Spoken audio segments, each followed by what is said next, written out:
Кадамжай районунун Масалиев айыл өкмөтүндө мөмө жемиштердин бардык түрү өстүрүлөт. Анын ичинен жергиликтүү багбандар алма, шабдалы жана гилас өндүрүүгө басым жасашат. Бул мөмө жемиштерди убагында сатып өткөрбөсө, багбандар чыгымга учурагандыктан күз айында эле сатып жиберишет. Мындан улам кирешенин көлөмү аз болуп келген. Элде көп, энди мөмө жемиш бардык сортту, бардык туру бар.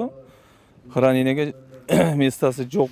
Деги себепли арзан баада тез сатылган. Энди айыл тургундары шетке сактап, Hozir masalan noyabr, dekabr ayında emas, endi fevral, martgacha saqlab satsa, 2 barobar tushum ko'p bo'ladi. Endi qimmatroq sotadi.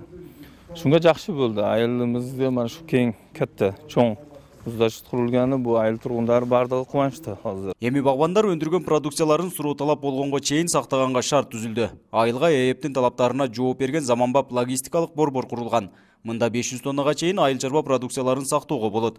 Адистер тарабынан мөмө жемиштердин түрүнө жараша сактоо температурасы көзөмөлдөнүп турат. Алманы элдин багыдан терип келип 8 сааттын ичинде биз мына холодильникке коюшубуз керек. Допустим, аяктагы температура 6 келди. Biz şunu 6 күнүгө түшүрүп, аны 2 градуска түшкөндөн кийин шуну менен сактап коебуз. Бияк өзү автоматически сакталат. Алма 2 градуста сакталат. Шапталы 3 градуста. Гилас 7 градуста. Эми бизде логистически бар жокту немеси менен шу технология боюнча сакталат булар. Логистикалык борбордо мөмө жемиштерди 4 айлык мөөнөткө чейин сактоого болот. Мындан улам багбандар өндүргөн продукцияларын кымбат сатууга мүмкүнчүлүк түзүлдү. Анткени мөмө жемиштерге январь-февраль айларында суроо талап жогору болгондуктан жергиликтүү базарларда да баасы көтөрүлөт. 1 айлык мөөнөткө коюшат, 3 айлык мөөнөткө коюшат, шуга карап договор кылынат.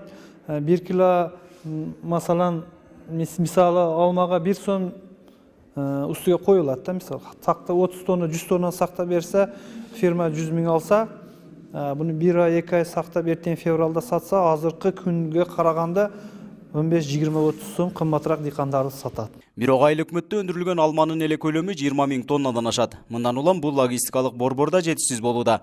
Экспорттолуучу айыл чарба продукцияларына ээптин талаптары күч алгандан тартып, бул сыяктуу сактоочу кампалардын санын көбөйтүү зарылчылыгы жаралууда. Нургазы Жайнаков, 7 канал Баткен өкүлчүлүгү.